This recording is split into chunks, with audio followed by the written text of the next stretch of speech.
Boa noite, pessoal. Meu nome é Nassim, eu sou o coordenador do AlphaDef, só porque tem que ter um coordenador, na verdade, né? Vocês estão vendo aqui junto comigo a equipe por trás de tudo isso. Professora Adriana, Mariana, Clarissa e a professora Vanessa agora que está nessa primeira disciplina com vocês. Junto com a gente aqui hoje também o Lucas, que é o nosso intérprete, tem ajudado bastante a gente, e as nossas três ilustríssimas convidadas, a Camila, a Amália e a Luana. Primeiro eu vou me auto-descrever. Eu tenho 50 anos, eu sei que não parece. Tenho cabelos grisalhos, hoje eu estou com barba também grisalha. Eu uso óculos de armação preta. Estou usando uma camisa polo vermelha. Atrás de mim tem uma estante com livros, um sofá. E do lado uma parede branca. Esse é nossa primeira live, nossa primeira webconferência desse curso, nessa versão, a terceira versão, né, que é o da alfabetização para estudantes com deficiência. Então, espero que vocês estejam bem, sejam bem-vindos e bem-vindas aí ao nosso primeiro encontro. Eu falei rapidamente, né, mas a Adriana, ela atua junto comigo na coordenação, né, a gente vai tomando as decisões juntos. A Mariana, vocês devem ter ouvido falar dela bastante já, a Clarissa também, né, principalmente agora na disciplina.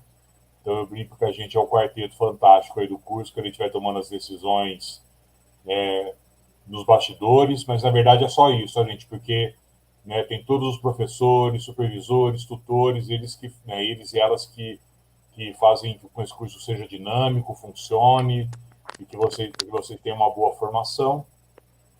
Uma das partes que a gente gosta de fazer, né, a gente já fez as outras versões, é trazer pessoas que experienciaram de alguma forma a educação com alguma deficiência, enfim, durante o processo de formação, de educação.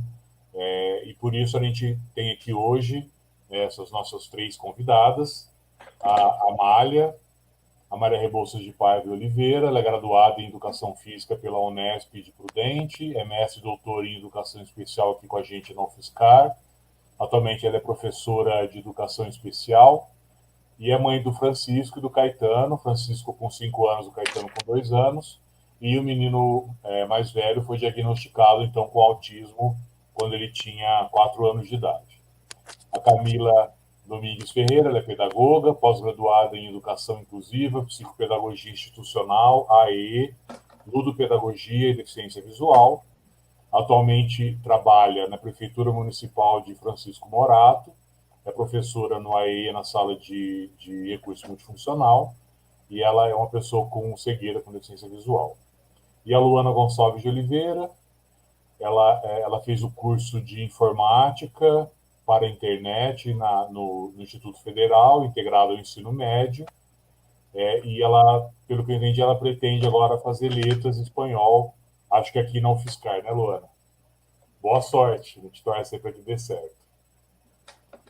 Essa é a equipe, gente. Lucas, obrigado sempre por estar aqui com a gente. Vanessa tem uma participação especial hoje, porque ela está na disciplina atual, né? Disciplina que vocês encerraram agora de alfabetização digital. Eu sempre confundo os nomes, tá, gente? Acho que é a idade.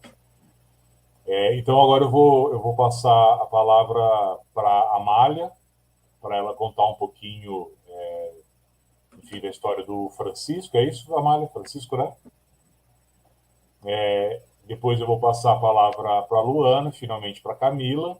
Se vocês tiverem perguntas, comentários, vocês podem ir anotando aí no chat.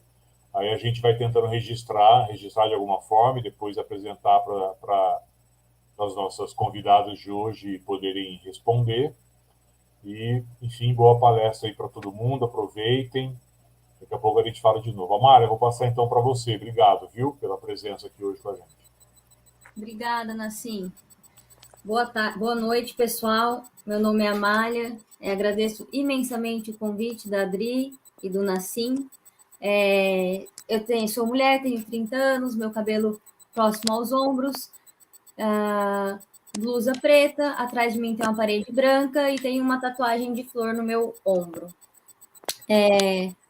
Eu sou mamãe do Francisco, que tem 5 anos, que foi diagnosticado com TEA, né? E aí a Adri me convidou para falar um pouquinho sobre isso. Embora eu trabalhe na educação especial, né? Eu trabalho na sala de recursos, para deficientes físicos. E tem aí o título, né, de mestrado, doutorado em educação especial. Hoje eu vou falar mais a minha visão de mãe, né? E quando eu comecei a notar e fui atrás de um diagnóstico, era muito importante para mim conversar com outras mães, porque é uma visão completamente diferente de quem é o professor, de quem não está ali dentro de casa, né? E assim, o Francisco, ele sempre foi um bebê que eu achava diferente. Eu tinha aquela pulguinha atrás da orelha, né? Que a gente tem uma sensação de que tinha alguma coisa diferente. Ele chorava muito e ele não dormia. Então, quando o bebezinho é recém-nascido, ele dorme muito nos primeiros dias. Picadinho, pouco tempo, mas dorme. E o Francisco não dormia. Ele gritava. Quando ele nasceu, eu falo que ele nasceu e gritou. Depois ele chorou. As pessoas acham que é brincadeira, mas é verdade. Ele realmente, primeiro, ele deu um grito que o médico falou assim: nossa, esse chegou chegando, né? E o grito, ele sempre foi muito presente, vocalizações ele apresentava, né?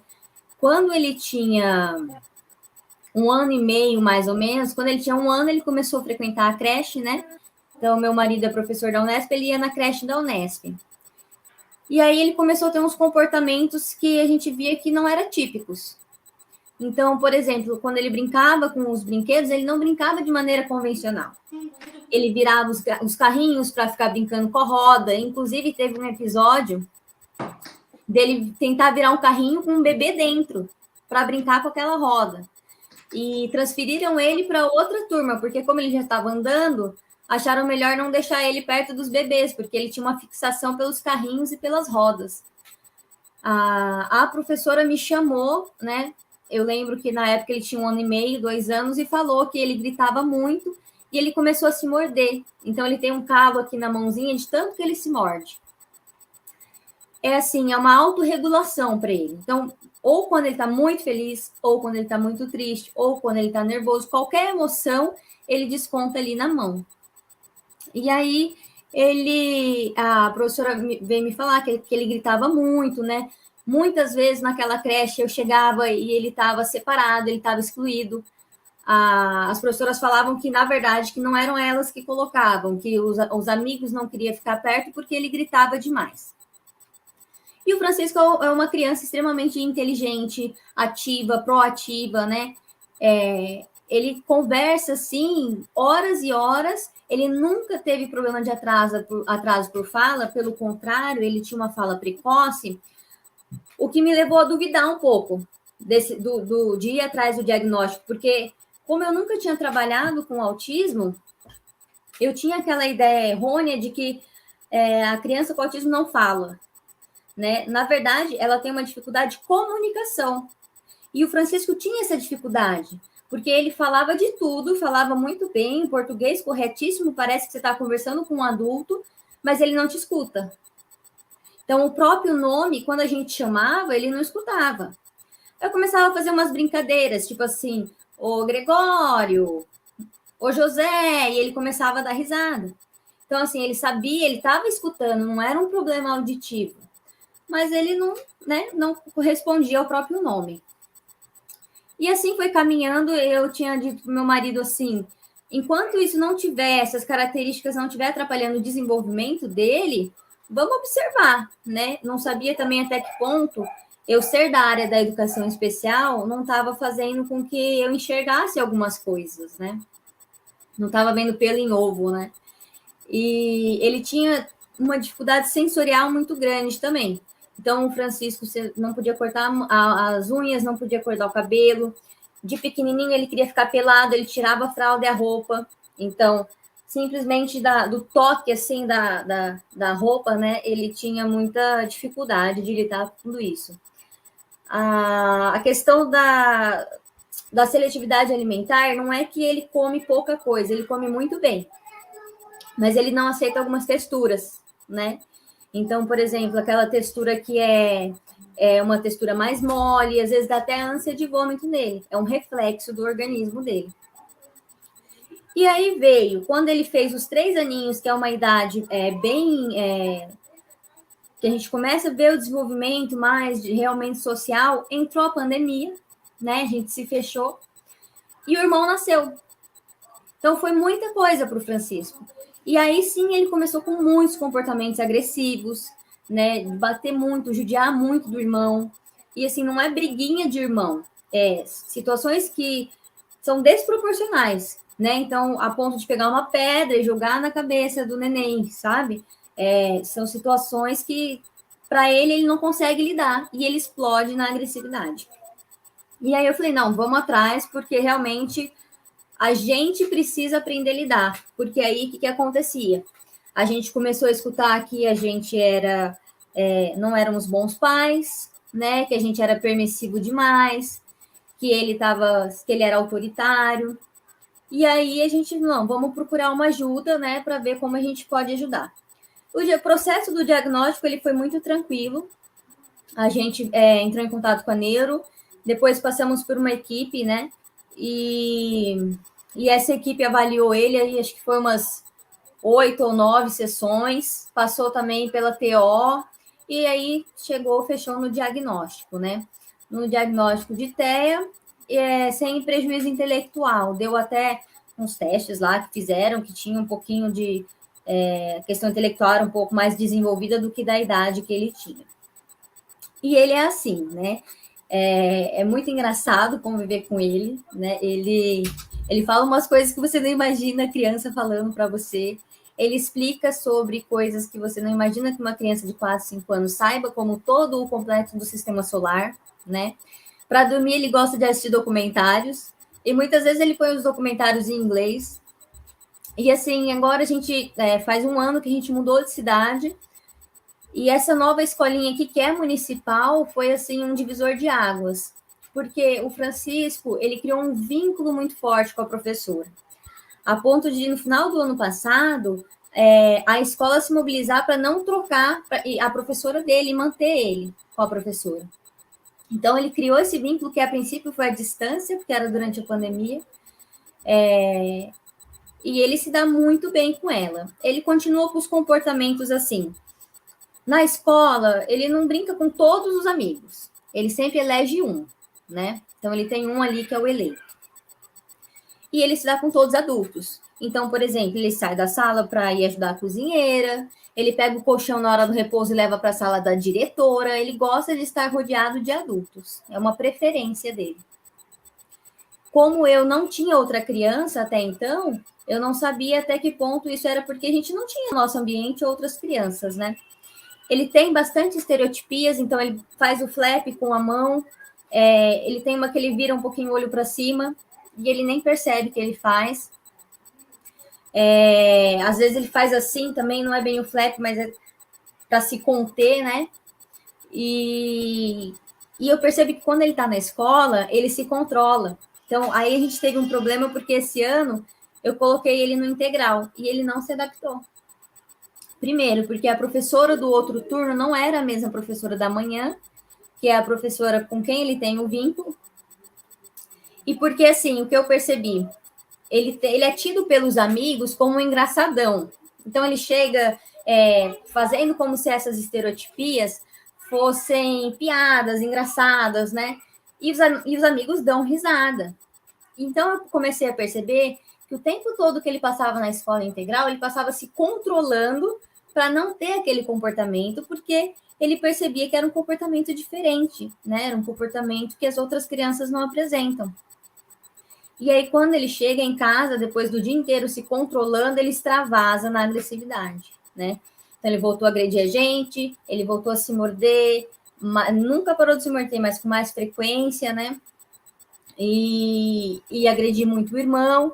Então, aí foi um mês que ele ficou na escola integral, e que aí eu decidi que, então, a gente não mandaria para o integral, né? Que ele ficaria só meio período, porque ele não estava se adaptando, e também tem as terapias, né? Então, no contraturno, ele faz a TO e a psicóloga. Então, a gente consegue aí justificar na escola porque ele não vai ficar no integral.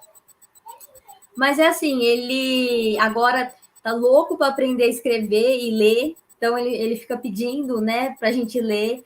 Ele pede para escrever bilhete para o pai. Ele reconhece todas as letras, ele sabe números em inglês, em português. Ele assiste os desenhos, às vezes, em inglês, ele pede, né? E, assim, acompanhar o desenvolvimento dele, né? No dia a dia de mãe, eu brinco, né? Eu falo que eu acho mais fácil ser professora de uma criança atípica do que ser mãe. Porque ser mãe é 24 horas, né? E é exaustivo, né? É uma tensão, assim, uma demanda muito grande para a gente. Ele, por exemplo, não gosta de ficar sozinho. Então, se ele está no banheiro tomando banho, ele fica vocalizando porque ele está sozinho. Então, ele fica assim, e assim, a gente está cansado, a gente trabalhou o dia inteiro, sabe? É difícil, né? Aí ele fica, mamãe, papai, para a gente ir até lá e ficar junto dele, né? O irmão de 2 anos, ele fica, a gente põe lá no banheiro e vai lavar uma louça, vai fazer uma janta, vai, sabe? Assiste um desenho. Essa foi outra característica. Até os 3 anos, ele assistia só músicas, só desenhos musicais. Ele não se prendia em histórias, sabe? E a questão, assim, da escolarização, ele está na educação infantil, né? Ele ainda não está no ensino fundamental 1, então ele vai entrar nessa parte da alfabetização mais sistemática, né? Mas, de todo modo, eu percebo que a escola é muito importante para ele, principalmente pelo fato dele saber que tem outras crianças, né? Que ele tem que respeitar, que ele tem que esperar a vez dele. Para ele é muito difícil esperar, ele é muito impaciente. Um tempo atrás eu coloquei ele para fazer ginástica e aí eu ia assistir, e era engraçado, porque a ginástica, assim, fica fila lá de todas as criancinhas, uma atrás da outra, né? E o Francisco, ele ficava rodando, né? Então, assim, a hora que ele não estava no aparelho, ele ficava correndo em volta da fila. E o que me chamou a atenção foi que a professora nunca podou isso, né? Foi que a professora falou, não, ele precisa fazer esse movimento, então tudo bem. E eu nem tinha falado nada para ela sobre o diagnóstico e tudo. E esse também foi um relato da professora da escola, que me falou que ele termina a atividade antes, e aí ele fala, professora, eu estou com vontade de correr um pouco, eu posso? Ela fala, pode, só toma cuidado. Aí ele fica na sala indo e vindo, né? Então, assim, ele vai crescendo e vai aprendendo a lidar com essas características, com essa diversidade, né? E a gente também vai aprendendo, todo dia é um aprendizado. É um presente, eu falo, né? Porque ele é uma criança incrível, né? Ele é extremamente amoroso, então também tem uma outra visão de que a criança com autismo não demonstra sentimentos. E não é isso, né? Muitas vezes ele não quer o toque de pessoas estranhas, ele não gosta, por exemplo, do toque na cabeça, mas ele vem, ele abraça, ele beija, ele fala que ama, ele é extremamente carinhoso. Eu ia mostrar ele aqui para vocês, mas como o pequenininho estava chorando, minha mãe saiu com eles para dar uma volta e ele foi junto. Mas se ele chegar depois, eu ponho ele aqui na câmera para mostrar a carinha dele. Esse ano, depois de 1 ano de terapia ocupacional, pela primeira vez, a gente conseguiu cortar o cabelo dele. Toda uma parte pedagógica, né? Então eu falei assim, a TO fez toda essa dessensibilização, né? Comprou até uma maquininha de que ele cortava o cabelo da...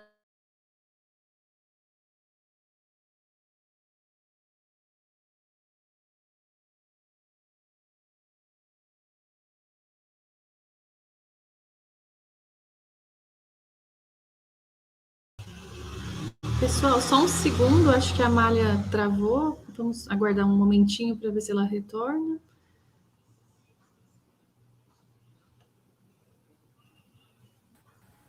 Ela estava com a conexão um pouco ruim, né? Vamos aguardar um pouquinho.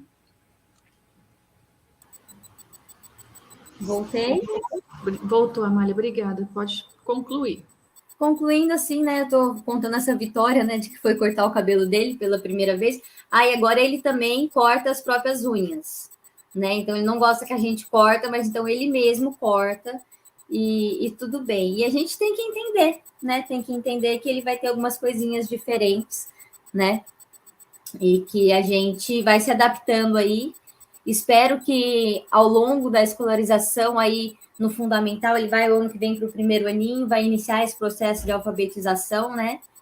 Eu sei que vão ter muitas dificuldades nesse caminho, mas eu espero que a gente continue encontrando profissionais como a gente tem encontrado, que o acolham e o ajudem a caminhar aí nessa educação, né?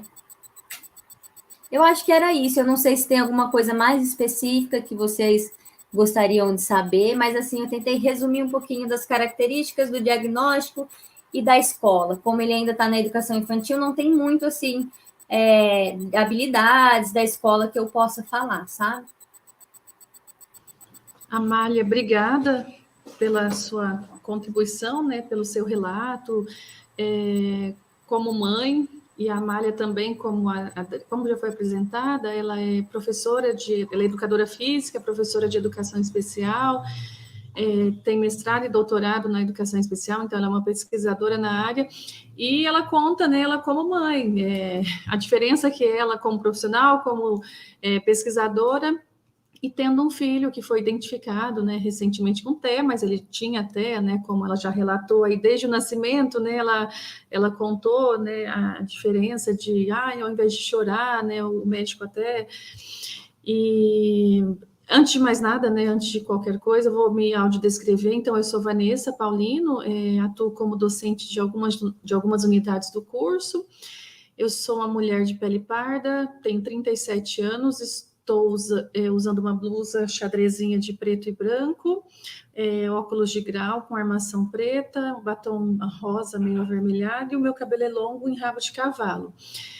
Então, a proposta, pessoal, dessa live, né, é uma live inaugural do curso, né, a primeira live que a gente está tendo, aí, mais vinculada à primeira disciplina, mas é uma live inaugural, por isso que a gente está aqui com os coordenadores, né, a secretaria do curso, a Mari e a Clá também com essa função, e a gente convida pessoas que têm, né, estão, né, em condição de deficiência ou algum de seus familiares para nos contar um pouquinho, né, sobre esse processo de escolarização, né? Então, a Camila vai contar um pouquinho sobre a escolarização dela sendo uma pessoa com cegueira, a Luana vai contar sobre barreiras e facilitadores no processo dela de escolarização até ela chegar no ensino superior agora, e a Mari, então, como mãe de um aluninho de uma criança com TEA, né, recém-diagnosticada, foi convidada por nós para contar, né, sobre esse momento de diagnóstico, e a gente, né, soube aqui pela Amália que a questão da pandemia, né, ele ficou um tempo fora de ter interação social presencial com pares, né, e aí, Amanda, tem alguns comentários aqui no chat que eu e a Mari vamos fazer, né, falar para você. A Roberta Gomes fala: o Francisco pode ser uma criança com altas habilidades. O fato dele ter TEA, né? Você falou que ele foi diagnosticado com TEA, que esse processo diagnóstico até que foi tranquilo. A gente vai ter mais adiante uma disciplina, né, com o professor Nassim e comigo, em que a gente vai abordar mais profundamente o TEA, mas acaba que considera-se que não tem deficiência intelectual, não tem TEA, né? Então, se você puder contar um pouquinho para a gente, se vocês também levantaram essa hipótese de que não, será que é alta habilidade de superdotação, né? Porque tem uma questão comportamental também. Vocês chegaram a pensar que é dupla excepcionalidade? Se puder fazer algum comentário sobre. Chegamos sim, Van. Na verdade, a gente estava ali entre os dois, sempre o TEA e as altas habilidades.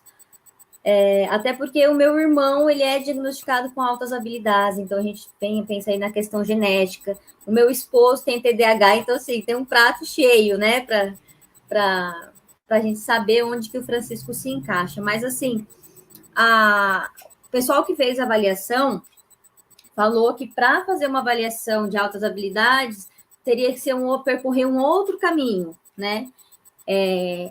Fizeram alguns testes lá, acho que de sequências lógicas, de organização, coisa assim, e acabou dando que a parte cognitiva e organizacional dele era um pouco mais avançada do que uma criança da idade dele. Porém, não era muito mais avançado.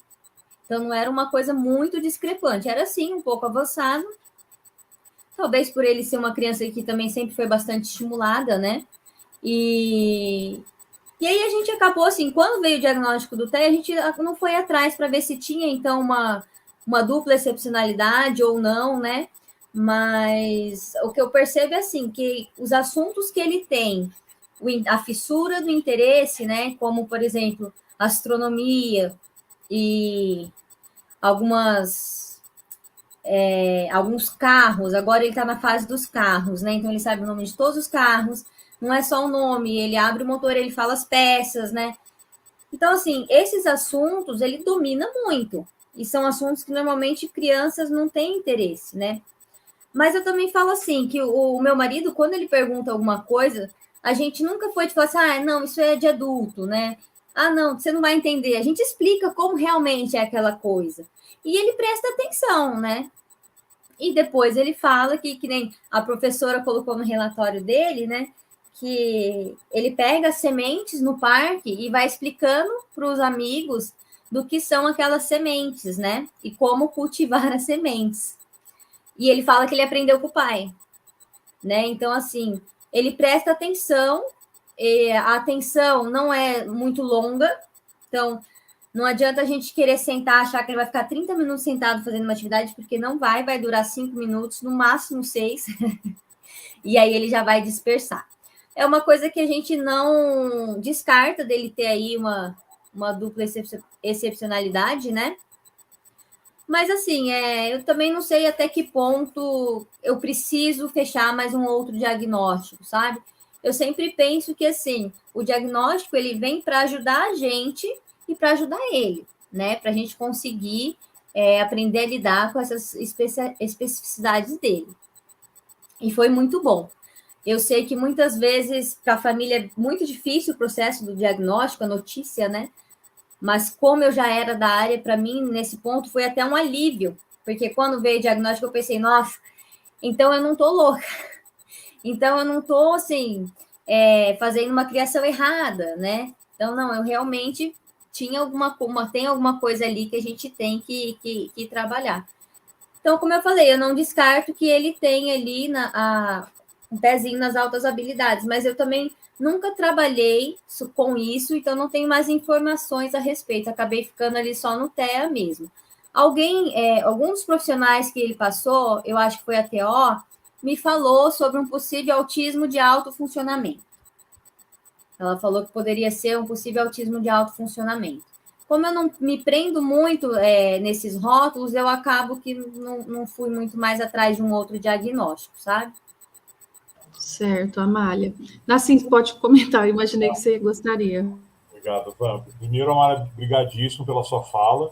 A Amália praticamente deu metade da disciplina que eu e a Vanessa vamos dar para vocês de autismo depois. Muito bom.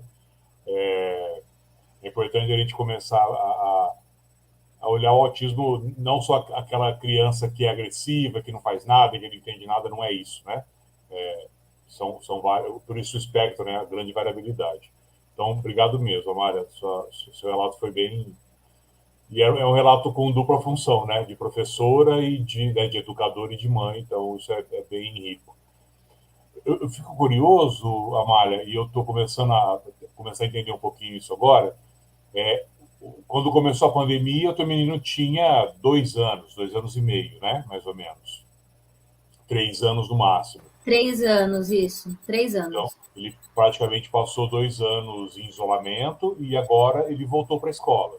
Isso. Só que é um caso específico porque ele nunca tinha ido à escola antes, né? Então essa foi a primeira experiência dele, né? Que ele estava na escola, foi para o isolamento e voltou para a escola, né? Então ele tinha frequentado um pouco a creche. Ele tinha frequentado 1 ano a creche. E aí, depois que entrou a pandemia, ele parou.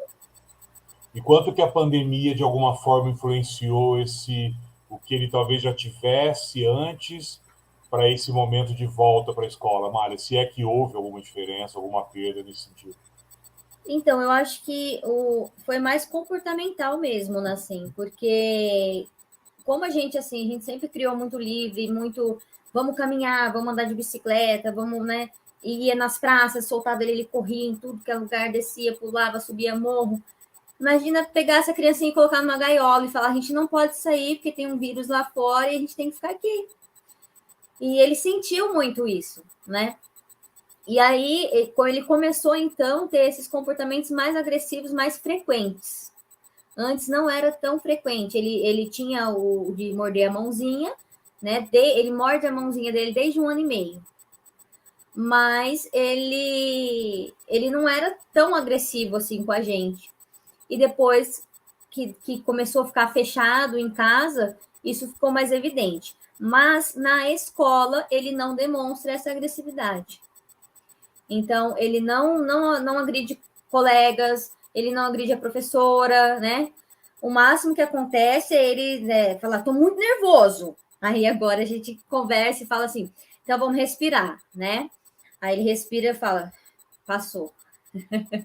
Mas assim, às vezes eu percebo, por exemplo, que quando ele está com a minha mãe, ele também não é tão agressivo, porque quando ele fica, vou passar o final de semana com a avó, ele tem a atenção só para ele, né?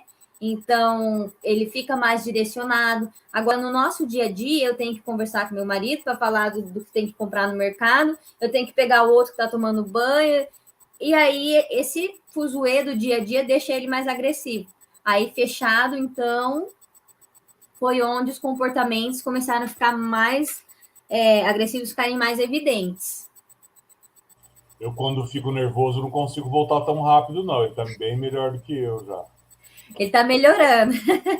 Isso aí. Nada A como uma gente boa comprou para estimulação. ele, a gente comprou para ele o colar mordedor, né? Ah, Então ele não deixou de morder a mãozinha por isso, mas ajuda. Esses dias eu estava passeando de carro com eles, o irmão cutucou ele. Aí ele falou assim, mãe, e ele é muito expressivo, né? Ele falou, mãe, eu fiquei com muita vontade de bater no meu irmão, eu queria socar ele, mas eu mordi o meu colar. Eu falei, que ótimo, filho. Então a gente vai aí se ajustando, né? substituir uma resposta não muito boa por uma resposta bastante adequada, né? Que não... É, Amália, eu vou agradecer, vou pedir para você aguardar um pouquinho, talvez surjam mais perguntas, mas para a gente ter tempo de ouvir um pouco a Luana e a Camila, tá bom? Por enquanto, super obrigado aí pela tua fala.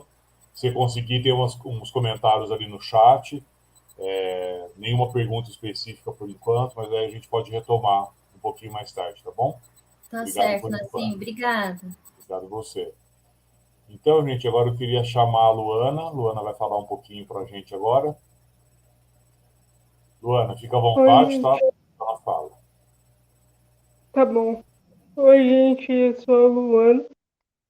Eu vou fazer minha audiodescrição. Então, eu sou uma pessoa negra. Eu tenho cabelo crespo. Meu cabelo tá solto.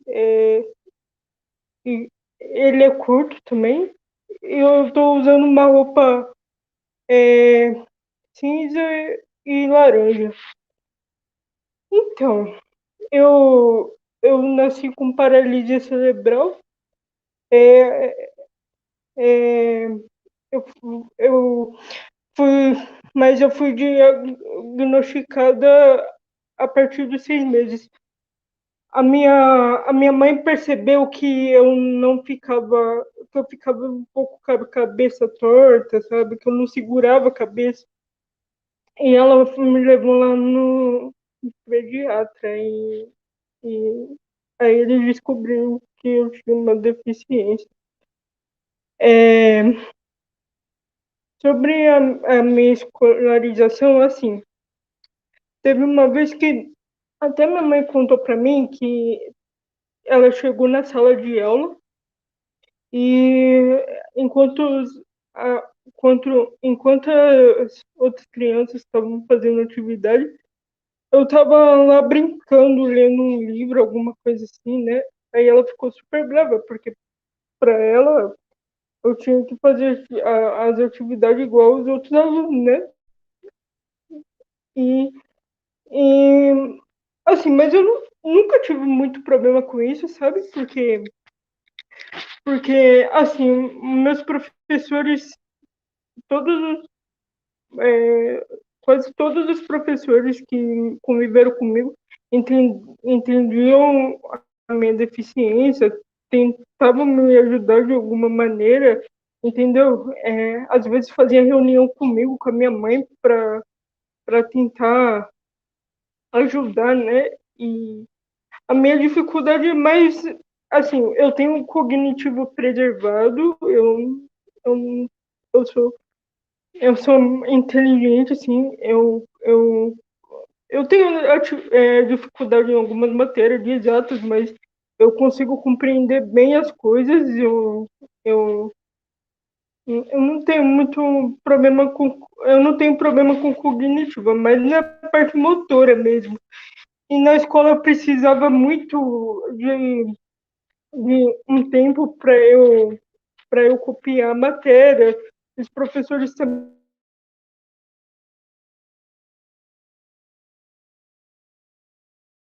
Ô Lu, você mutou o seu microfone. Você pode voltar a ativá-lo? Opa, desculpa. Até que parte vocês ouviram? Você falou da cópia da matéria, né? Que você tinha um pouquinho de dificuldade, você precisava de mais tempo. E faltou, assim, 10 segundos, tá? Tá bom. E, assim, eles sempre foram compreensivos com isso. Até no meu ensino médio, no ensino fundamental não tinha muito essa coisa de usar o celular, né, por causa que não podia mesmo, sabe?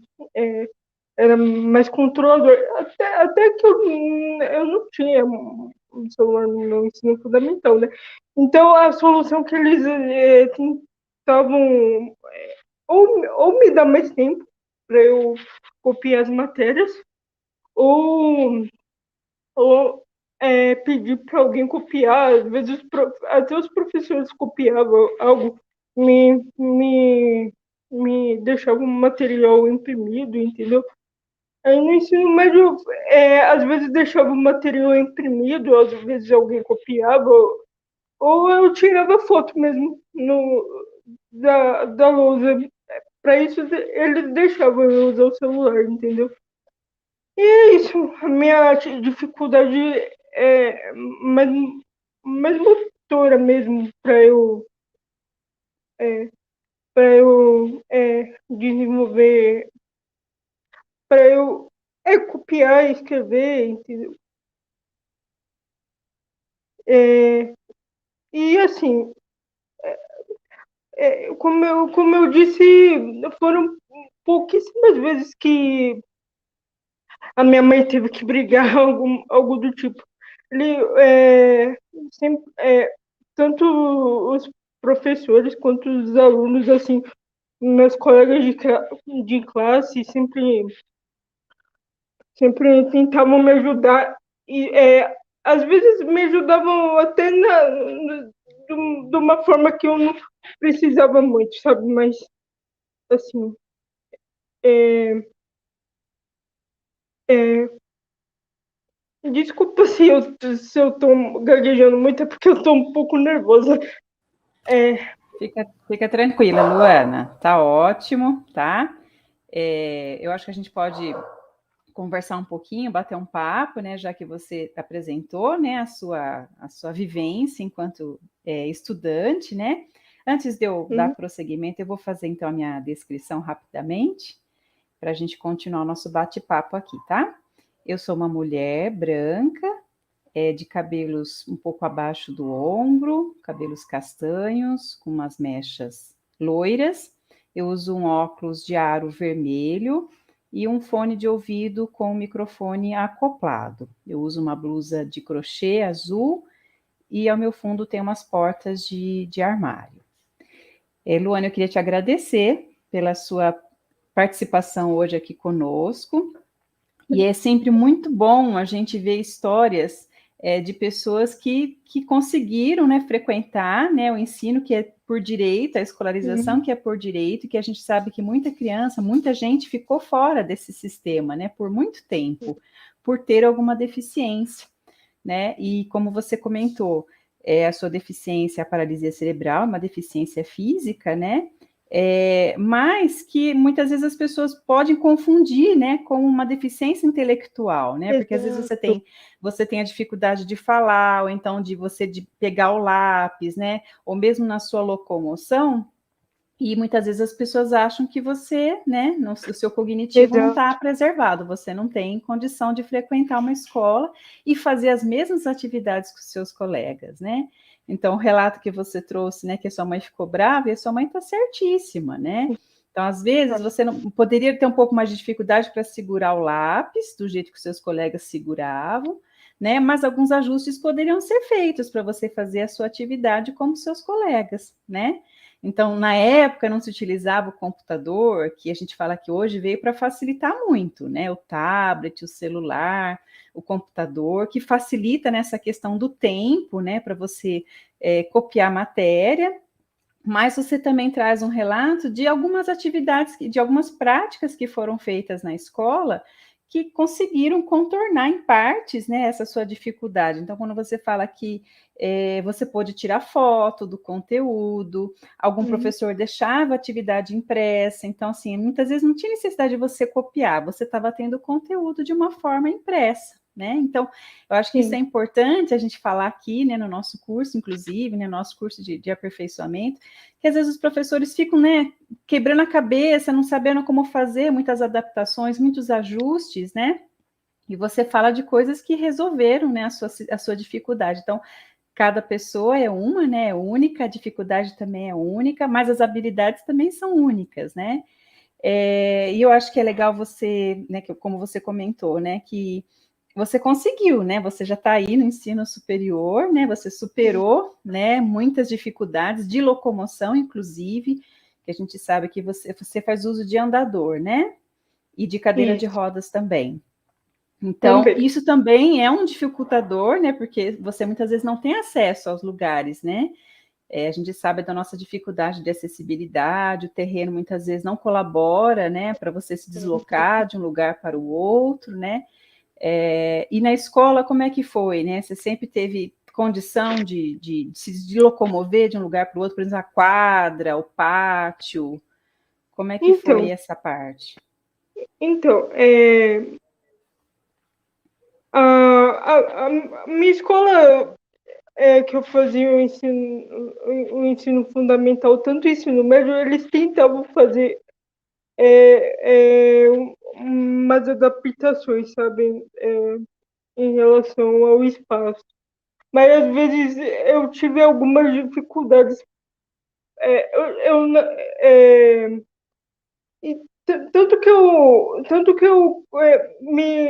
Na maior parte do tempo eu me locomovia sozinha na escola, sabe? Para ir no banheiro, para eu ir pro pátio, entendeu? Eu não precisava muito de ajuda. Eu usava mais o andador. Só que para ir para quadra, algo do tipo, eu precisava aí que eu precisava da cadeira de alguns colegas, professor para me ajudar, né? Porque tinha um espaço íngreme, sabe? Para entrar na quadra em si. Mas mas era isso, assim, eu não tive Você muita conseguiu dificuldade. participar, né, das atividades que foram realizadas na escola? Eu consegui até nos passeios, assim. Isso, ia te Minha perguntar mãe, isso. Pode até falar. nos passeios, em relação a isso, a minha mãe, ele sempre deixava alguém da minha família, seja minha avó e minha mãe que fica mais comigo, ir comigo, sabe, para subir no ônibus, entendeu? Porque a gente sabe também que a, a acessibilidade dos ônibus também não é muito boa, sabe? Tem escada, às vezes a rampa é, fica quebrada, sabe? E tanto que minha mãe se estressa com isso também, para eu me locomover assim de ônibus, porque eu quase nunca ando de ônibus, porque é, é, é meio que horrível, assim, porque é muito difícil. Às vezes a rampa está quebrada, às vezes as escadas são muito altas e eu preciso dessa ajuda, né? Então eles sempre deixavam eu, eu fazer ir para um passeio acompanhado da minha avó, da minha mãe, ou até mesmo teve um passeio que aconteceu no finalzinho do meu ensino médio, que a gente foi para São Paulo ver os museus, né? E nesse passeio os professores estavam dispostos a ajudar. Nem precisava, nem precisava, nem precisou da minha mãe, nem da minha avó ir comigo, sabe? Porque eles me ajudaram, assim, empurraram minha cadeira, alguns dos meus colegas também, entendeu? Então eu não tive muito problema com isso. Para facilitar, eu também sentei na primeira poltrona, né? Para facilitar para O não ficar acesso. uma distância muito longa. Então foi isso mesmo. E todas as dificuldades que eu tinha, os professores iam lá, perguntavam, faziam reuniões. No meu no meu ensino médio aconteceu muito disso, de ter reunião para ver como que o que eu poderia melhorar em relação ao meu aprendizado e tal. Como foi dito aí, eu fiz um curso de informática, né? Eu tive mais dificuldade na digitação para usar o teclado e tal. Teve um dia que eles me deram o teclado Colmeia, né? E, e foi isso. Sempre as dificuldades que eu tinha, sempre eles tentavam resolver. Teve poucos problemas em relação a isso, sabe? Eu usei Certo. bastante sala de recurso também para ajudar mais no meu aprendizado. Então, E o e bom é que foi. você teve a participação, né, intensa da sua família junto com a escola. Eu acho que isso é um ponto assim muito que a gente valoriza muito, né, essa interação da família com a escola e não te excluir das decisões, né? Perguntar Sim, sempre para você qual que é a sua necessidade. É isso que a gente fala sempre, né, na educação especial. É o nosso aluno público-alvo que tem que sinalizar para a gente, né, o que ele está precisando, o que a gente pode ajudar, né, o que ele está gostando, o que ele não está gostando, né, então participar dessas decisões, né, junto aí com os professores e com a escola, né, então você teve a oportunidade de utilizar alguns recursos, né, de acessibilidade, principalmente ao computador, que é uma ferramenta que você precisava, né, no seu curso profissionalizante, né, então realmente foi importante esse conhecimento, essa participação aí de toda a equipe, né, eu acho que esse é o recado que a gente procura sempre trabalhar com os nossos professores, né, fazer essa parceria sempre junto com o nosso aluno público-alvo. Pessoal, tem algum comentário aqui, queria né? falar um Pode pouquinho, falar. depois não sei se a Vanessa recuperou alguma pergunta. Luana, você falou que você está nervosa. hum, Todo então mundo um pouco, fica, todo mundo fica porque para falar assim, é normal. Mas é a primeira.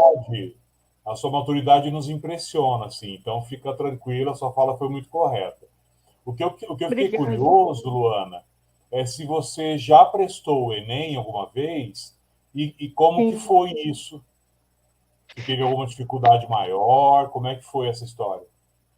Então, eu prestei o Enem o ano retrasado, 2020, e no ano passado, né? Eu tô meio, é, eu tô meio confusa sobre o tempo, porque a gente fica sempre dentro de casa, a gente perde às vezes noção do tempo, Estamos. né? Isso, estamos Mas, todos. mas eu prestei, eu, eu acho que eu prestei em 2021, que era o Enem de 2020, só que eles adiaram para 2021, e eu prestei esse ano. Não, eu prestei duas vezes o ano passado, o que era para ser de 2020 em janeiro e o Enem 2022 que foi no finalzinho do ano, sabe, em novembro. E na primeira vez que eu fiz o Enem foi um caos porque eu fiquei muito nervoso, sabe? Eu assim, eu vi que Eu acho que o que me influenciou nesse nervosismo foi porque eu via que tinha aqueles textos enormes e, assim, a primeira vez eu não pedi recurso de ledor, sabe? Eu via que tinha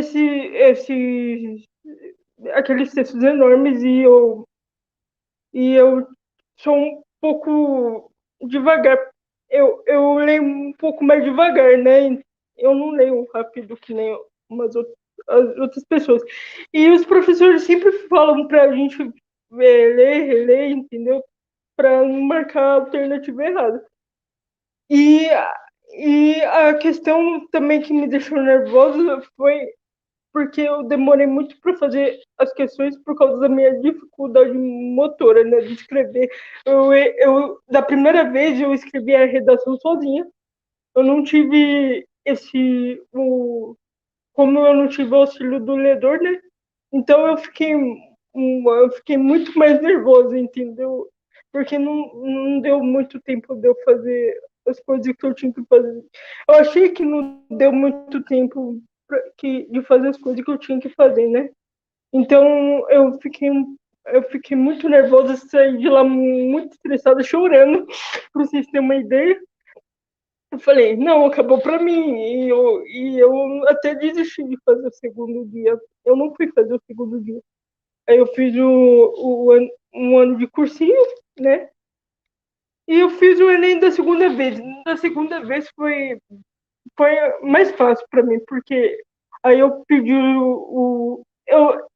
até o momento, eu não sabia que eu tinha o direito do ledor, porque para mim o ledor era para outro tipo de deficiência, sabe? É, quem tem deficiência visual, esse tipo de coisa. Aí a professora falou para mim, não, você pode pedir também se você precisar, né? E então eu pedi, eu tive, eu não vou negar que eu tive dificuldades também, claro, porque é uma prova difícil, não é uma prova fácil, não.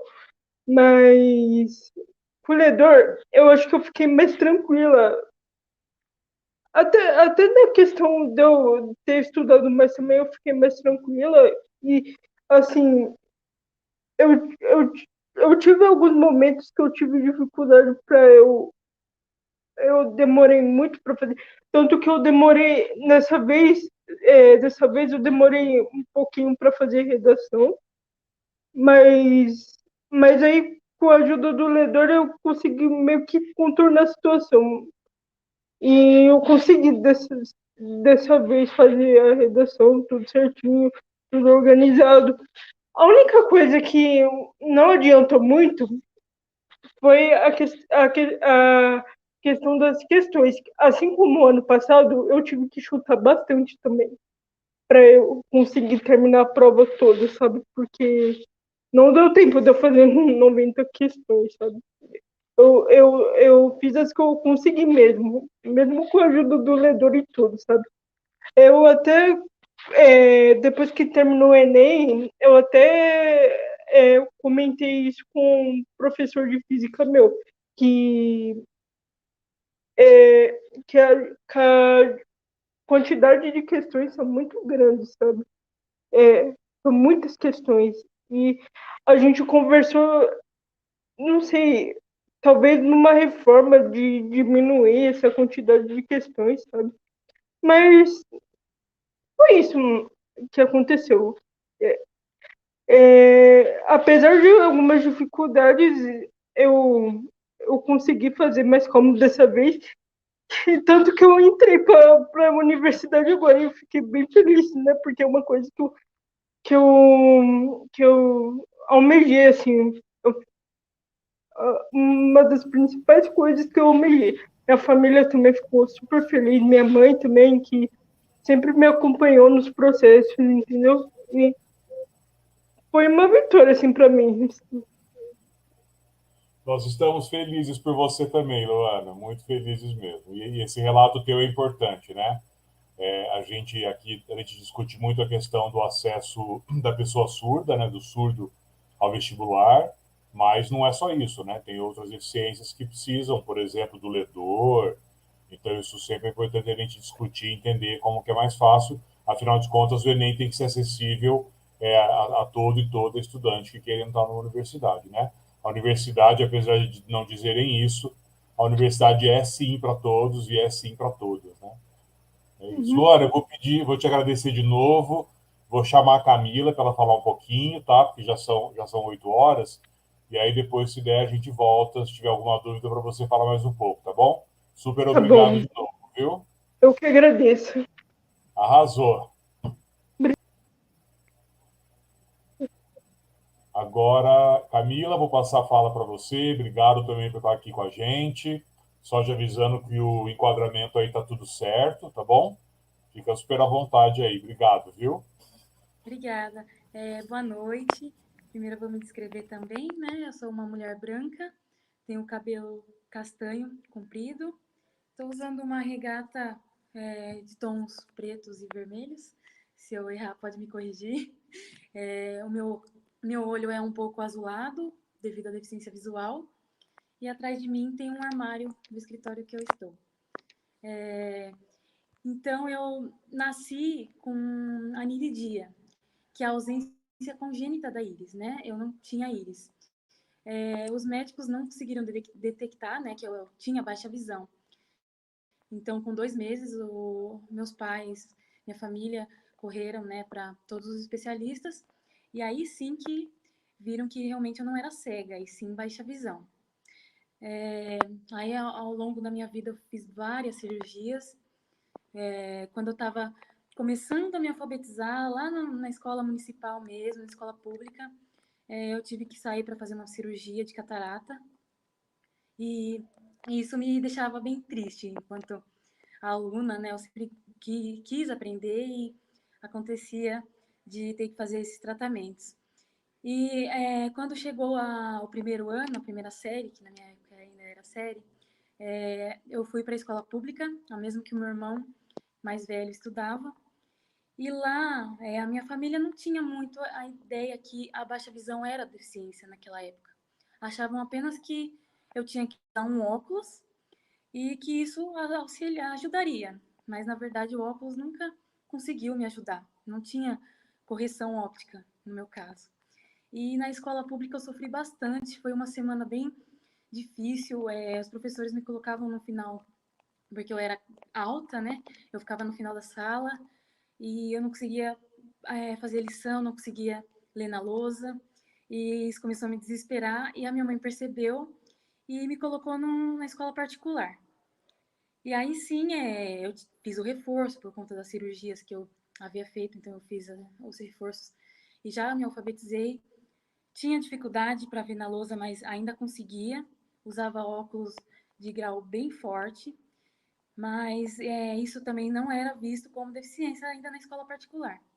Então lá contou muito com o meu esforço. Conforme eu fui crescendo, eu não conseguia enxergar na lousa, eu copiava dos cadernos dos amigos. Os professores achavam que era só me colocar na frente. Às vezes eu ficava bem perto da lousa e mesmo assim, eu, muito tímida, às vezes eu não falava. E isso fazia com que eu pegasse o caderno das minhas amigas e copiasse em casa. Então eu não falava. Até que chegou na quinta série, eu não conseguia acompanhar a matemática. Porque o professor falava, esse mais esse é igual a esse. E eu não enxergava nada. Então eu comecei muito mal nas provas. E aí sim meu pai foi e falou, ela não vai enxergar, você não está entendendo. Ela é tímida, ela não vai perguntar. E aí sim começaram a ter um olhar. Não tanto, mas porque eu não tinha fontes ampliadas, eu não tive nada de adaptação para baixa visão, né? E até mesmo porque não tinha essa informação para os meus pais e eu também não tinha nem ideia do que precisava. E eu enxergava bem de pertinho, ficava bem próximo ao livro. Referente aos meus colegas de turma, nunca ninguém achou isso muito estranho, porque a gente estudou desde a primeira série até o ensino médio.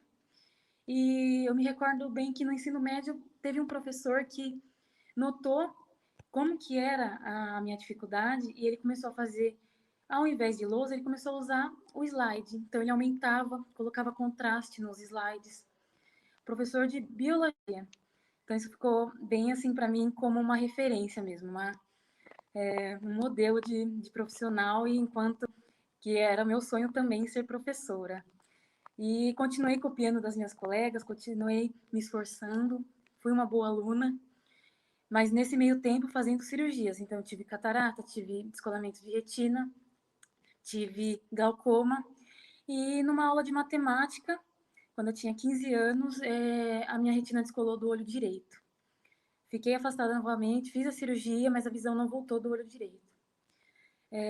Acabei o ensino médio, continuando com o sonho de ser professora, desde pequenininha já brincava lá com os meus ursinhos de dar aula, e comecei a trabalhar, aí que sim que eu comecei a saber que eu tinha uma deficiência, porque algumas pessoas vinham falar para mim que eu podia entrar com cota, e aí sim eu fui querer saber o que era cota.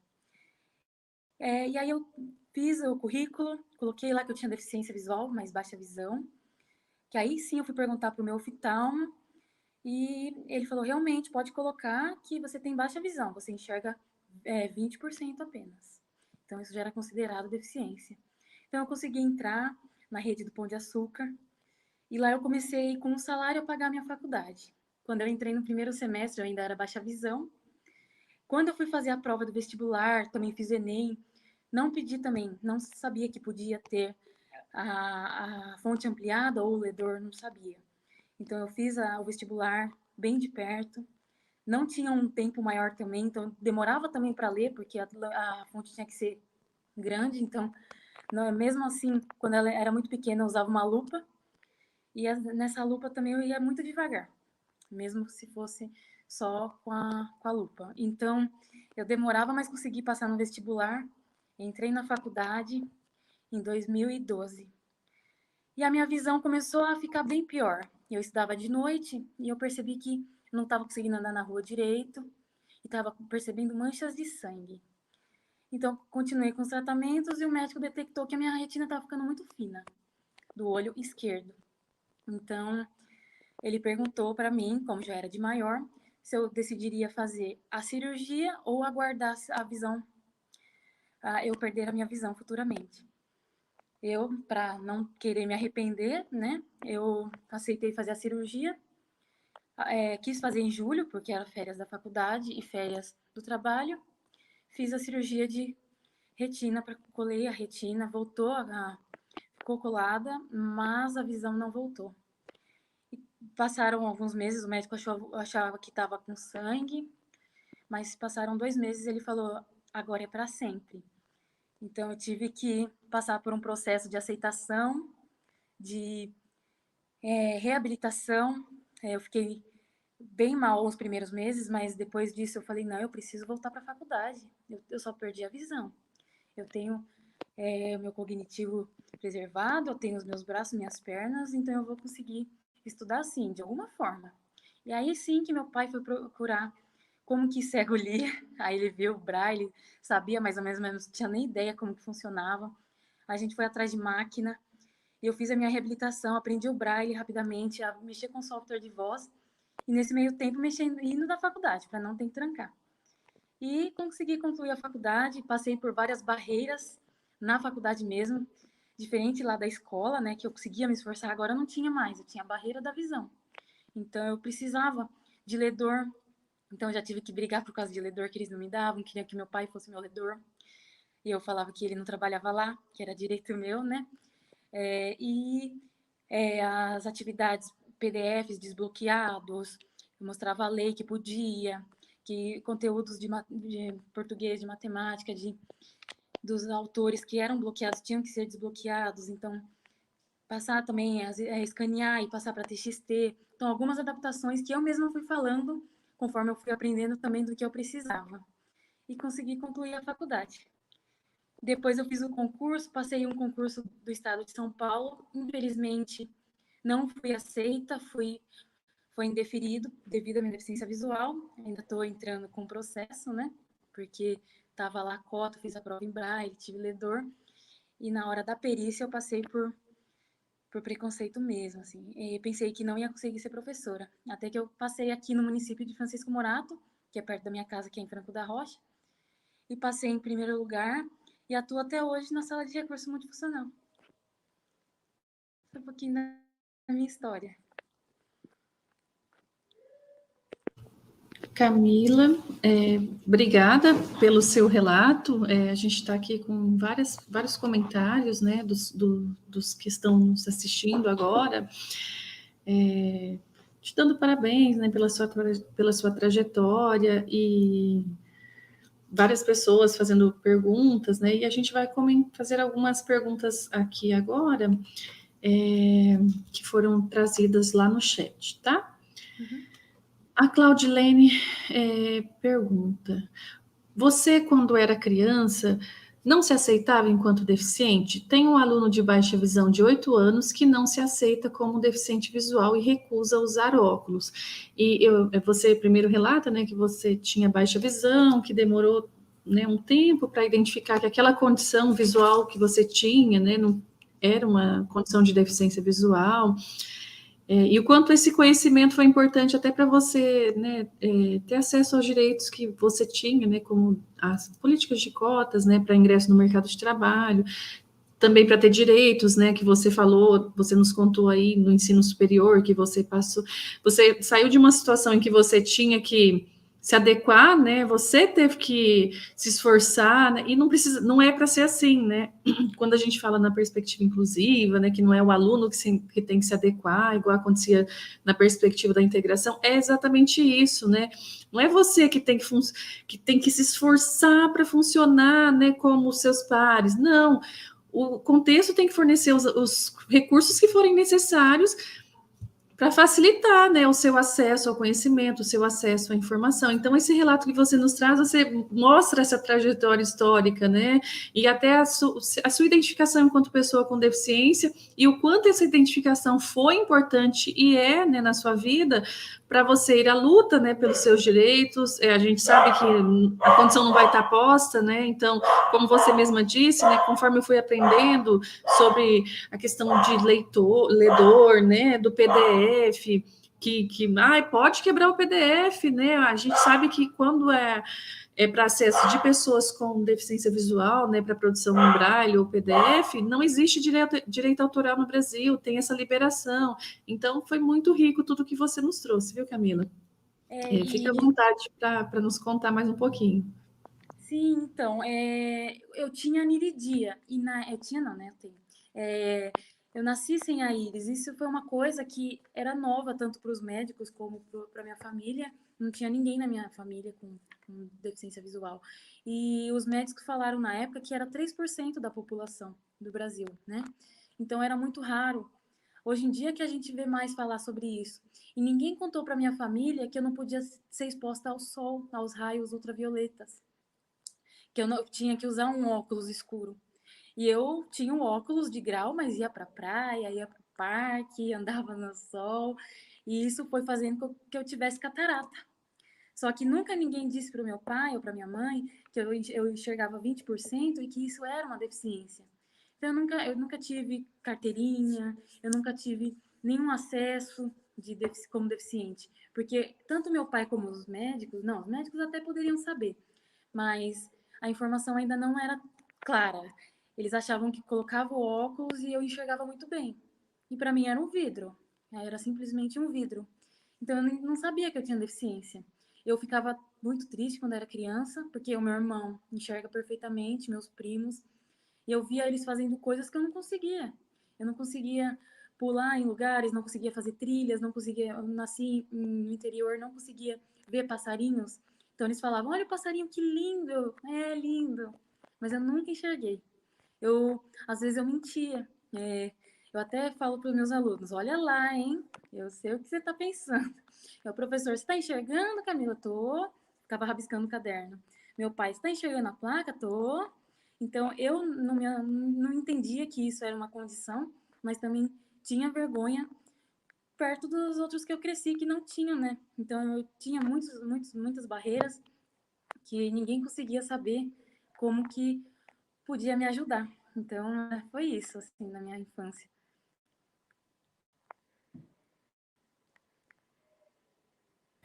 Tem uma pergunta aqui no chat Você comenta que você utiliza alguns recursos, né, alguns softwares, mas uma pessoa pergunta, a Inês, Vilma Inês, você lê e escreve em braille? Então, você pode contar para a gente um pouquinho quais são os recursos que você utiliza, por favor, Camila. Eu utilizo bastante o software de voz, eu uso o NVDA, ele é gratuito e ele é ótimo. Às vezes a gente compra uma voz ou outra para ficar um pouco melhor. Eu utilizo bastante o Braille, então eu faço adaptações, eu leio bulas não, eu leio remédios, né? Infelizmente bula ainda não tem, mas eu leio as embalagens de remédios, uso aqui para fazer algumas coisas, por exemplo, para adaptar o meu micro-ondas. Não nada muito adaptado na minha casa, mas no micro-ondas, nas coisas de luz, a gente coloca Braille. E eu uso a bengala, eu aceitei a condição de usar a bengala, isso é uma coisa que foi uma reabilitação, que eu passei por psicólogo, passei por de orientação e mobilidade para aceitar que era melhor eu andar com bengala do que andar caindo, né? E conseguir me locomover com autonomia. E utilizo em matemática, eu fiz bastante Soroban, utilizo para os meus alunos também o Soroban, e faço as adaptações quando necessário. Eu tenho um filho que enxerga, eu preciso saber algumas coisas de cores, eu preciso deixar as luzes acesas. Então a gente usa Alexa também bastante aqui na minha casa. No meu trabalho eu tenho uma auxiliar, porque eu sou professora da sala de recurso. E eu tenho direito, como pessoa com deficiência visual, a ter uma auxiliar que faça a parte visual. Então eu que planejo, eu que faço, que dou a aula, mas quando é necessário, eu tenho o apoio da pessoa que enxerga.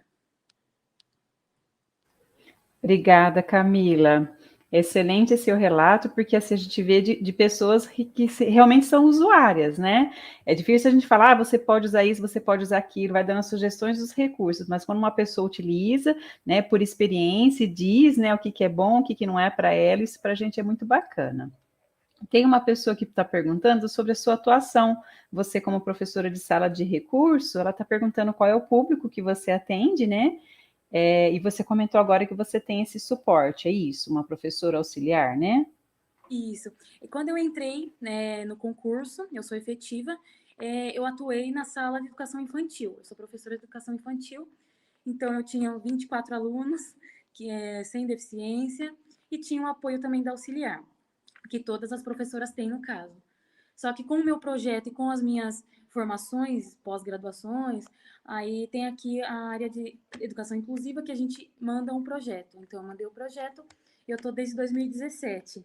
Na minha sala, não só deficiência visual, eu tenho também bastante crianças com autismo, tenho crianças com deficiência intelectual, tenho crianças que têm deficiência física e não se comunicam verbalmente, né? Então, eu preciso daquele apoio visual. Tenho alunos que não falam, então eu preciso usar ali o apoio de comunicação alternativa, preciso usar imagens de rotinas para autistas, preciso desse apoio. Eu tenho alunos com todas as deficiências, menos a surdez, né, que aí tem uma outra especialista. E eu atendo todas as pessoas com deficiência visual do município, porque eu sou a única, por enquanto, que tenho Braille. Mas eu faço formações também para professores de Braille. Que legal, Camila. Eu só ia agradecer a Camila. Pode falar. Foi super Pode bom. falar. Camila, vários elogios aqui no chat para você. Obrigada. Pelo seu relato. Aliás, para a Luana, para a Amália também. A gente ficou super feliz com esse encontro. Pessoas com histórias diferentes, né? Cada uma num momento da vida aí. É muito bom a gente ouvir que as coisas vão dando certo, né? Quando a gente tem o apoio necessário, a motivação necessária. Muito bom. Não sei se a Adri quer falar alguma coisa, Adri. Quero sim. Bom, pessoal, boa noite.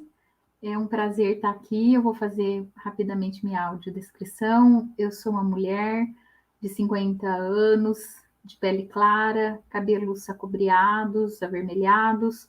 Estou usando um óculos de correção para perto, na cor marrom. Meus olhos são esverdeados. Meu cabelo é um pouquinho abaixo do ombro. Estou usando uma blusa rosa clara e ao fundo tem uma janela e de um lado um quadro. Bom, eu acho que foi um prazer, né, estar aqui com a Camila, com a Amália e com a Luana. Indicar que teve muita resiliência na vida, né, da Camila, da Luana e agora, né, com a Amália, enquanto mãe de aluno com TEA, né, de criança com TEA. E resiliência no sentido de resistência, né? E quando a gente fala resistência, a gente tem que buscar os nossos direitos, né? Acho que um pouco que a Camila conta, né, no início, a dificuldade, né, até mesmo da sociedade identificar, né, e dela saber de fato o que estava acontecendo, né, com relação a essa perda visual, né, e os direitos que deveriam ser garantidos, até mesmo da informação, né, que faltou lá, né, em relação ao médico, talvez até por conta de ser um caso bastante só 3%, né, da população, quer dizer, tem uma informação mais restrita, mas assim, o direito das pessoas, né, terem informação e buscar esses direitos, né? Então, resiliência no sentido de ser resistente, né? Da gente ter essa resistência, né? E indicar que a autonomia, né, a participação na sociedade, o quanto a gente precisa mudar esta sociedade, né? Dando suporte, apoio necessário, né? Então, quando a Luana traz a questão, né, do Enem, toda essa dificuldade, na verdade, a dificuldade não está na Luana, está no exame, né? Ou seja, a Luana, ela é capaz de, a partir do momento em que se estende mais o tempo para ela realizar a atividade, porque ela é capaz de realizar, né? Então, a gente precisa fazer as mudanças no meio, né? Então, não é a Luana, o problema não é a Luana, o problema é a prova do Enem, né? Que não tem ajustes necessários de acordo com as especificidades, né, de cada um. Então, o que eu queria dizer é isso, né? O quanto que nós, né, quando a gente fala nós, a sociedade, né, professores, pessoas com deficiência, familiar, o quanto que a gente precisa estar juntos, né? E principalmente dando essa voz, né, essa autonomia diante das pessoas, né, com deficiência e família, para que a gente consiga viver aí numa sociedade mais justa, né? Pensando aí na equidade, né? Dar oportunidades, as mesmas oportunidades a todos. E para isso a gente precisa de condições diferenciadas deste meio, né? Então, e além disso, né, quando a gente está aqui com o Lucas, o nosso intérprete, muitas vezes a gente acha que as soluções são muito simplistas, mas elas não são. Então, por exemplo, você tem um aluno surdo, fala, põe lá o intérprete e já está resolvido o caso. Né? Por exemplo, a Camila, né, tem a cegueira, ela vai aprender o braille e está tudo certo. Quer dizer, não é tão simples assim. Por isso que a gente tem que ir à busca das formações, né? A gente tem aqui um público do curso de aperfeiçoamento, então buscar por formações é algo muito importante, né? Em todas as áreas, e na nossa mais ainda, porque a gente quer buscar mudanças, e não só mudanças, né, em relação a mudanças instrumentais, né? Lógico que a gente quer isso, garantir acessibilidade física, de equipamento, recurso, que é tão importante, mas a gente também tem que ir à busca de uma mudança atitudinal, né, junto à sociedade. E a gente só vai conseguir fazer isso se a gente, de fato, falar sobre, né? E nada mais, assim, mais representativo do que vocês, né, falarem, e não a gente, né? Vocês, Luana, Camila, né, enquanto pessoas com uma condição de deficiência, a Amália enquanto família, né? Porque como a Amália mesmo indicou, é muito diferente, né, ser alguém que né, da família, que tem alguém na família que tem uma deficiência, e alguém enquanto profissional. Então, são visões muito diferentes. Então, eu acho que essa live, ela tem esse objetivo, né? Da gente estar junto com vocês, mas quem realmente, de fato, né, faz o protagonismo dessas histórias são vocês, não somos nós, né? Então, eu agradeço imensamente, né, a participação da Amália, da Camila e da Luana. Foi excelente, a gente no chat só tem elogios, né? Eu acho muito legal algumas professoras indicando assim, eu tenho um aluno com PC, eu vou falar de você, Luana, para ele. Né? Então, o quanto é importante esse modelo, então, o quanto vocês representam para outras pessoas, né, alunos aí que estão nessa trajetória, né, escolar, acadêmica, enfim. Então, gente, só gratidão. Agradeço o Lucas, que está aqui, né, como nosso intérprete, que já está sinalizando já há muito tempo, né? Agradeço a Clarissa, que sem ela a gente não consegue fazer nada, olha ela aqui, né? Ela fica nos bastidores, mas sem ela não acontece nada, viu, gente? Então, um agradecimento especial para a Clá, a nossa Mari, nossa querida Mari, que nos auxilia, né, na toda a organização do curso, porque eu sou totalmente desorganizada, a Mari organiza tudo, né? O Nassim, o nosso querido Nassim, o nosso coordenador, né? Que bom trabalhar junto. A Van, professora querida, né, do curso, e assim, que a gente quer que vocês tenham um melhor aproveitamento, né, do curso, as disciplinas, né, que vocês vão ter, e as lives que a gente vai planejar aí durante o curso, né? Então, essa foi a primeira, espero que vocês tenham aproveitado bastante, mas terão outras também, tá bom? Então, eu agradeço, eu vou passar a palavra para o professor Nassim para ele encerrar, tá bom? Só vou repetir tudo que a Adri falou. Primeiro, obrigado para todo mundo, né? Amália, Luana, Camila, foi riquíssimo. A gente sempre aprende. Eu definitivamente aprendi a ouvir coisas que eu não tinha ouvido ainda, então é sempre bom. A gente às vezes fica preso aqui dentro da universidade, né? Enfim, tem coisas que a gente não consegue vivenciar, entender, compreender. Então isso ajuda até a gente pensar em pesquisa, em política pública, que são coisas que a gente está sempre discutindo. Então, obrigado de verdade às três. Sempre agradeço Dri, Clarissa, Mari e hoje a Vanessa aqui com a gente. A Vanessa, ela é tão dedicada que ela está em 3 disciplinas. Vocês vão cansar de ver a Vanessa ao longo do curso, mas é bom. A Vanessa é muito dedicada também ao curso. Eu vi que ali no chat tem mais gente do curso, né? Tutores, acho que tem alguns formadores também. Então, gente, sem vocês, tutores e tutoras, principalmente, o curso não existe. Então, obrigado aí pela dedicação de vocês o tempo todo. Lucas já deve estar com cãibra nos dedos, na mão, no cotovelo, mas ele é resiliente também, ele está aqui ajudando a gente. Nesse momento da pandemia, gente, tem sido difícil encontrar os intérpretes, porque eles estão em muitas atividades. Então, o Lucas sempre quebra esse galho e ele se mantém aqui por mais tempo do que poderia, do que deveria, mas parceiraço aí também no curso. O resto, gente, de novo, desejar para todo mundo ótimo curso aí. Vocês ainda têm mais, acho que 6 disciplinas. Vocês acabaram de encerrar a primeira. Encerrar não, né? Porque eu sei que tem gente que ainda não entregou as atividades. Então, né, corram atrás. Senão a Mariana vai ficar escrevendo para vocês, os tutores, as tutoras. Então, vamos continuar bem. A gente quer formar todo mundo aí de forma adequada, no tempo correto. Logo a gente vai ter a nossa segunda live. Aí vocês vão ser informados lá pela página do curso. Boa noite, bom restante de semana para todo mundo. Obrigado, gente. Até mais.